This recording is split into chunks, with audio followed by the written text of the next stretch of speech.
nikaiona bendera mbele ya uso wa macho yangu. Sema bendera. Na hii ni bendera, wakati naiangalia nikaiona ni bendera ya taifa. Wakati ninaangalia vizuri nikaona ni bendera ya taifa la Tanzania. Haleluya, mtu wa Mungu. Hakika Mungu hawezi kufanya jambo pasipo kuwafunulia watumishi wake. Mnamo siku ya Jumapili tarehe 11 mwezi wa 5 mwaka 2025, ikiwa ni katika ibada maalum ya maombi ya haki ili kuinua taifa, mpaka mafuta wa Bwana MWB James Yonea aliweza kutoa unabii mgumu sana, ambao ni ngumu kung'amua unabii huo. Unabii huo umeambatanishwa na fumbo linalohusiana na bendera ya taifa la Tanzania, na haya ndiyo yaliyokuwa maneno yake. Juzi nikiwa nimelala, ilivyofika majira ya asubuhi, ilikuwa Ijumaa ile kuamkia Jumamosi, amen. Ilivyofika majira ya asubuhi nikaiona bendera mbele ya uso wa macho yangu. Sema bendera. Na hii ni bendera, wakati naiangalia nikaiona ni bendera ya taifa. Wakati ninaangalia vizuri nikaona ni bendera ya taifa la Tanzania, amen. Zeni nikana shangaa kwa jinsi ambavyo nilikuwa nimeiona ile bendera. Haikuwa bendera ambayo unajua ukiinua bendera, si ndio, ukaiweka bendera huwa ina tabia ya kukiwa kuna upepo, si ndio, inafanyaje? Inalala hivi, lakini iko juu. Ikipigwa na upepo, bendera ina tabia ya inapepea hivi. Hata cha ajabu ambacho mimi nilikiona kwa bale hii bendera, niliona ile bendera kama imewambwa hivi. Ngoma ukiiwamba, si ndio? Si unajua haiwezi ikawa inafanya hivi mpaka uipige hivi. So nikaona ile bendera iko straight, iko kwenye mlingoti. Hata nikana shangaa, mbona hii bendera iko straight, amen. Nikaona mkono, sema mkono, umeshika katika ncha ya ile bendera. Nikajua hapa kuna jambo, mtu wa Mungu. Bendera ya taifa. Nikajua hapa kuna nini? Kuna jambo hapa.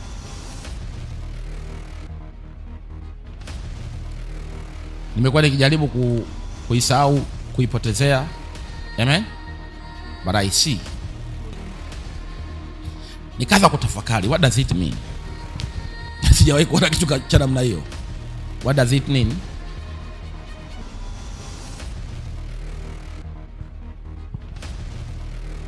Amen. Lakini kwa mafuta wa Bwana MWB James Yonea aliweza kung'amua kidogo kwa habari ya unabii huo, na haya ndiyo yaliyokuwa maneno yake. But let me tell one thing kwa habari ya siri ya mkono in the spirit realm. Sema siri ya mkono katika ulimwengu wa roho. Wakati mtoto wa Nebukadneza amefanya makosa kinyume na Bwana, ukisoma katika Daniel sura ya 5 ile, amen, akachukua vyombo vya Bwana akanywea pombe, ndio makosa yake ambayo aliyafanya, vyombo vya hekalu la Bwana, amen. Anaitwa Baltashaza, something like that. Baltashaza au Balshaza, amen. Baltashaza, Baltashaza alikuwa ni Daniel mwenyewe. Balshaza, si ndio? Mtu wa Mungu wakati wanaendelea na hilo jambo, akaona mkono, sema mkono. Akaona kiganja cha mkono kinaandika maneno ambayo hayasomeki. Akaangalia yale maneno hayasomeki, lakini anajua haya ni maneno.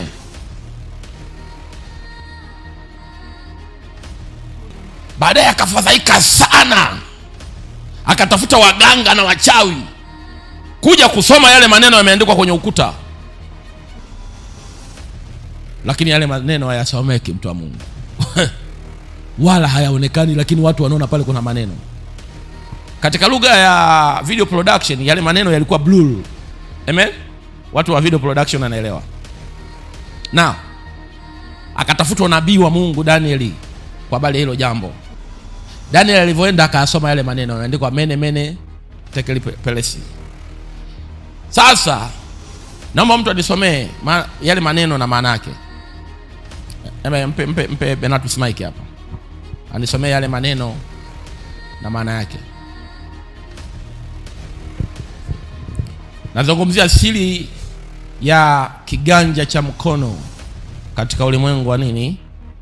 Katika ulimwengu wa roho. Danieli sura ya 5. Soma pale utaanza kuona hilo neno mene mene, akati Danieli anasema hilo neno ni hili mene mene tekeli pelesi, maana yake nini? Limeandikwa kwa herufi kubwa alafu. Amen. Mstari wa 25. Soma tu hata kama umekaa ina shida. Daniel 5 kuanzia ule mstari wa 25. Na maandiko yaliyoandikwa ni haya. Mene mene tekeli na perezi. Na tafsiri ya maneno haya ni hii. Mene, Mungu amehesabu ufalme wako na kuukomesha. Tekeli, umepimwa katika mizani nawe umeonekana kuwa umepunguka. Perezi, ufalme wako umegawanyika nao wamepewa Wamedi na Waajemi. Ndipo Belshaza akatoa amri, nao wakamvika Danieli mavazi ya rangi ya zambarau, wakatia mkufu wa dhahabu shingoni mwake, wakapiga mbiu kutangaza habari zake ya kwamba yeye ni mtu wa tatu katika ufalme. Usiku huo huo Belshaza mfalme wa Kaldayo akauawa. Sasa rudi nyuma. Thank you Jesus. Ngoja nipande hapa mara moja. Danieli sura ile ya 4 mstari wa 17. Amen. Danieli sura ya 4 mstari wa 17. Danieli sura ya 4 mstari wa 17. Hukumu hii imekuja kwa ajili ya agizo la walinzi, na amri hii ni kwa neno la watakatifu, kusudi walio hai wapate kujua ya kuwa aliye juu anatawala katika ufalme wa wanadamu, naye humpa amtakaye, tena umtukuza juu yake aliye mnyonge. Umeona? Hukumu hii imekuja kwa agizo la nani? La walinzi. Kwa lugha nyingine, kwa lugha ya Kiswahili tuwaite walinzi, si ndio? Kwa Kiingereza wanaitwa the watchers. Hawa ni malaika wanaosimamia serikali. Sema malaika wanaosimamia serikali.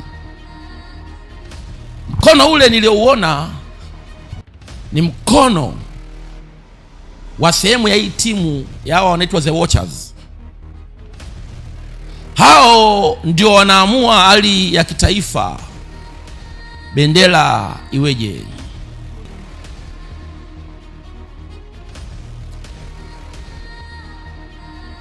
Weza bendera iwe juu, amen, ama bendera ishushwe, nusu mlingoti. Amen. By prophetic understanding I have, kwa ufahamu ambao mimi ninao wa kinabii, mpaka mbingu inaamua kunionyesha bendera, na ile bendera ya imewambwa hivi, si ndio? Na kiganja cha nini? Cha mkono.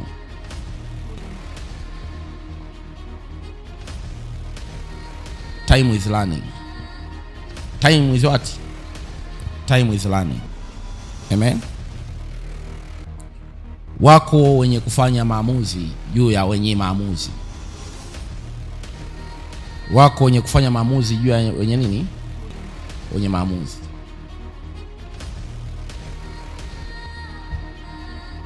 Na wanaweza wakadecide the affair of a nation.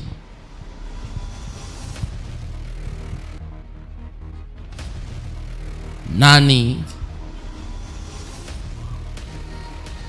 katika mahali pa juu ashushwe, hata mavumbini nani ainuliwe. Amen. Glory be to God. Kwa mlengo huu hata can tell you, mtu wa Mungu, we have to pray for our nation. Amen. Especially kuombea ngazi ya uongozi. Kuombea ngazi ya nini? Ya uongozi wa kitaifa. Kwa ule mkono, sema ule mkono ambao umeiwamba bendera hivi na ukaendelea kuishikilia bendera. Ule mkono ukiachia tu ile bendera, utasikia kilio kwenye taifa.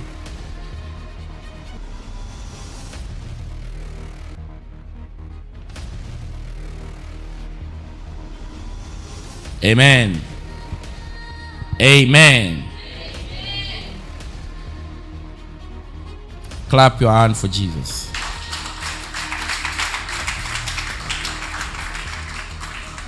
Hapa sijaja kuzungumza Bwana amenituma kutangaza hukumu, no. Amen. Kutangaza hukumu is something different. Hallelujah. Kwa sababu anayetangaza hukumu huwa lazima kuna moja, kuna mbili, kuna nini, tatu. Kwa wewe ambaye umemkosea Bwana kutokea kwenye nafasi yako, si ndio? Huko ndo kutangaza hukumu. Inosa utako unapenda kuomba katika jina la Yesu mwana wa Mungu, mwana wa Daudi. Especially tukimwombea rais wetu wa Jamhuri ya Muungano wa Tanzania Dr. Samia Suluhu Hassan. Tukimwombea makamu nini? Wa rais. These two people. I say these two people. Baba, mkono wako ukawathibitishe katika ghadhabu, kumbuka rehema. Mungu wetu na baba yetu. Kama tulivyoweza kusikia kwa habari ya unabii huo ambao ni unabii wenye fumbo gumu sana, ambao ni ngumu zaidi kung'amua unabii huo. Mtu wa Mungu, baki umebarikiwa.